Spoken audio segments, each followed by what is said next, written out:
having a very good conversation here about, is there a war on religion on Arkansas sixth graders, or should we look toward separation of church and state in this case? And as we have been discussing, the Riverside School District announced they are canceling their sixth grade graduation services after concerns and a letter they received from an atheist group called Freedom from Religion Foundation that said they had concerns about prayers in the graduation. So the school district canceled that graduation. And getting both sides, thoughts from both sides on this issue, I'm joined right now with Ann Orsi. She is the vice president of the Arkansas Society of Freethinkers. Ann, good morning.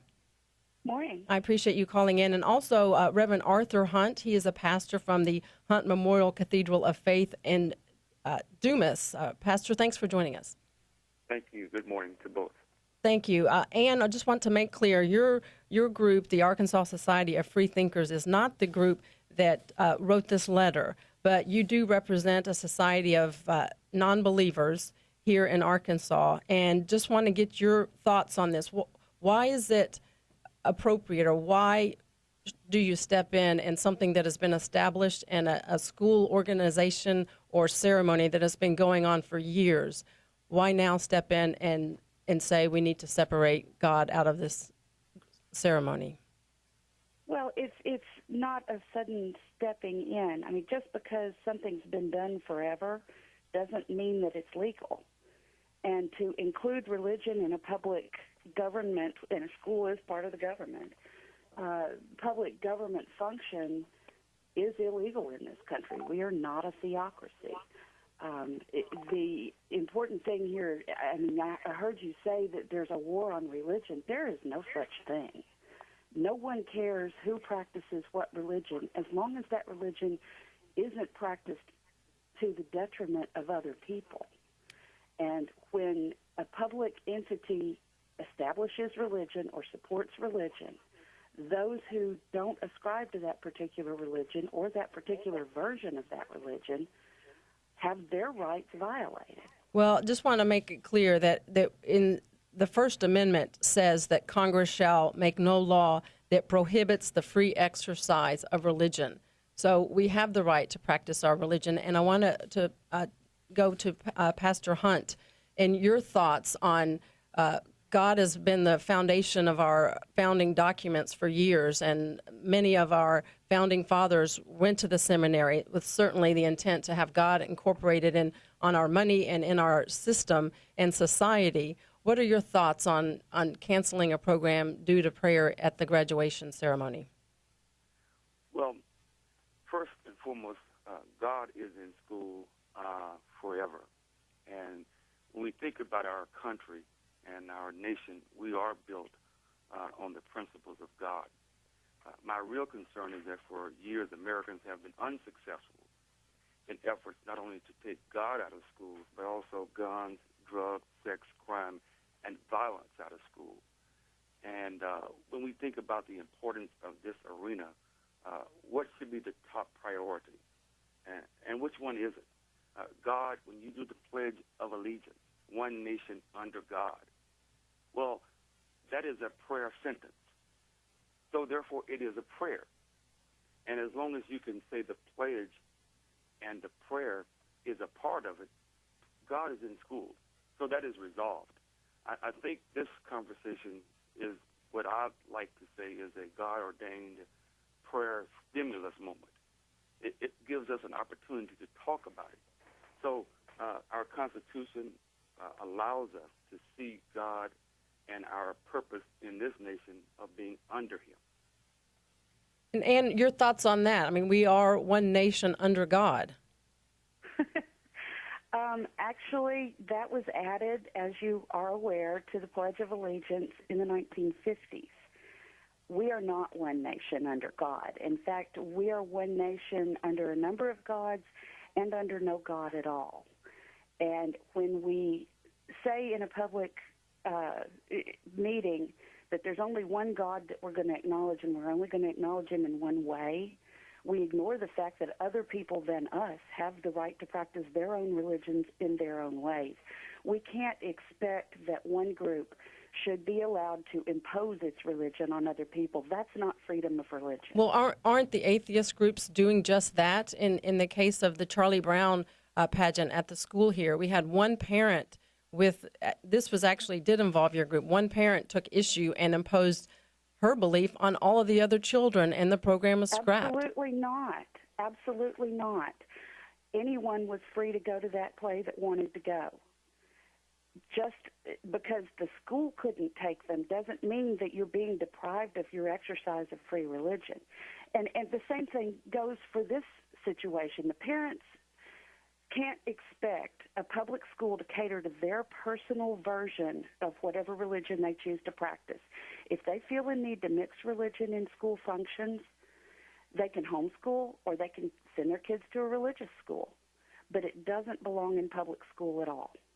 Pastor Hunt, I've heard you talk before about the need for keeping faith and religion in the public square, and this in schools, I feel, is more important than anywhere. Well, absolutely. You know, from home to school to community is the transport of our society of people. And when you leave home, of course, homes are different, but in this particular school, they have in their first period the Pledge of Allegiance. And I have to stay with that because when we say one nation under God, in this particular school, who is God and who are we referring to in this nation? It's impossible to take God out of school. It's impossible. He's in too many bus drivers. He's in too many teachers. He's in too many janitors, too many principals. He's in too many coaches and athletes who pray for safety. He's in too many songs that the choirs sing, too many plays that the theater performs. He's in too many civic and history books where the presidents, the governors, the prophet, Reverend Dr. King, 27 years as a federal holiday, who taught the nation about the God of the Bible. God is in schools. That is resolved. Now, do we want to wait till another bomb or a mass shooting before the assembly prays again? God is in school. So how do we take this prayer stimulus moment and talk about the love that we have for our people that comes from God?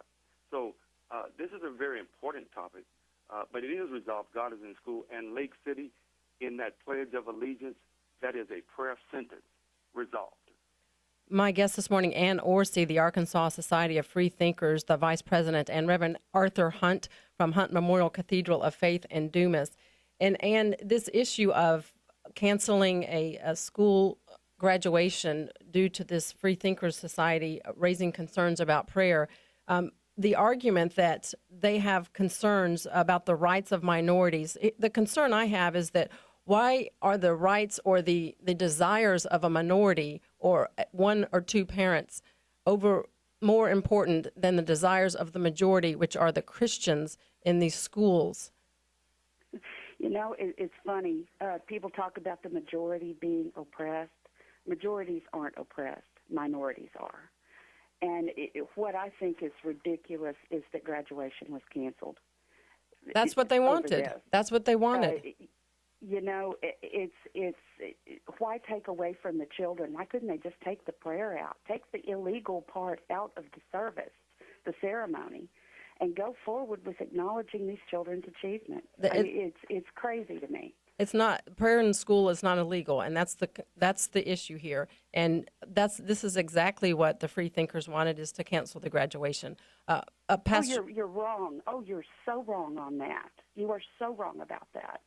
What they wanted was to cancel the prayer. Now, and as long as there are people who are religious in schools, there will be prayer in school. Public prayer, though, is a different issue altogether. Pastor Hunt, we've got a few more minutes left. I want your thoughts on that issue right there. We've got clearly the majority of people, we're in the Bible Belt, and the majority of people in this state and in this country worship God. And the idea now that we have atheist groups or non-believer groups coming in and threatening legal action and infringing on our rights, what are your thoughts on that? Well, here's my challenge to that group and other groups about the majority. In the beginning, God. And, you know, one of the things I like to look at, God called the light day, and he called the darkness night. Who has changed that? It's always going to be days, always going to be night. Nobody can change that because that's an order from God. We get into these minute challenges or conversations. I say minute because it is resolved. The pledge, the prayer, they both have a prayer concept. And so if the Constitution allows the pledge, then the prayer is resolved. Now, how we go and expand it and how we deal with the majority being able to stand their ground, this is where we can take moments like today and hopefully encourage people to see the God of the Bible who can pronounce something that can never be changed. And when I say that you cannot take prayer out of the schools because you got too many people in the schools who are praying. It doesn't have to be a public prayer. It's a prayer that is a spiritual connection with God, from a teacher to a janitor to a bus driver. Prayer is in school, and we're thankful for that. And well, there's nothing wrong with the prayer being in schools the way Reverend Hunt just described. And that's the way prayer should be. It should be private. Jesus is the one who said, pray in the closet, don't pray in public. Well, Jesus said man ought to always pray and not to faint, always to pray and not to faint. And there are many accounts in the biblical outline that says we should pray. And the word that God gives Christians is in Psalms 1, in his law shall we meditate. So that's the highest law of the land, beyond constitutional law, corporate law, any other law, in his law. It's not David the highest law of this land. We are not a theocracy. Well, we are Christians. We are not like Iran. We are not based on... So we abide by that law. I don't recall reading in the Bible that says Jesus says we need to pray in the closet. Matthew 6:6. I've not. In that, if I could say, that's a reference to not taking a certain prayer personal moment into a braggadocio setting. It is not the end-all overview or proclamation of prayer. Prayer, again, this is resolved. The pledge is proper. It's constitutional. There's a prayer sentence. If you say one nation under God, you've prayed. And so let's expand that by the lifestyle and the love that goes with the prayer, so we will not be hypocritical, as Jesus was teaching in Matthew 6. Not to do this for name, fame, but to do it because it's a heart. And that's what this conversation is about. Let's love people because that's what God is. And that's why our prayer time should not wait on crisis. It should be motivated to help people get along and to live their lives together, community, schools, and beyond. Pastor Arthur Hunt from Hunt Memorial Cathedral of Faith in Dumas, and Orsi, Arkansas Society of Freethinkers. And any last thoughts before we go to break? The last thought that I would have is that we hope that they put graduation back on and give these kids their day. There is no reason to cancel it. All right. And Orsi, the Vice President of Arkansas Society of Freethinkers, Arthur Hunt, Hunt Memorial Cathedral of Faith in Dumas. Thank you both for the conversation.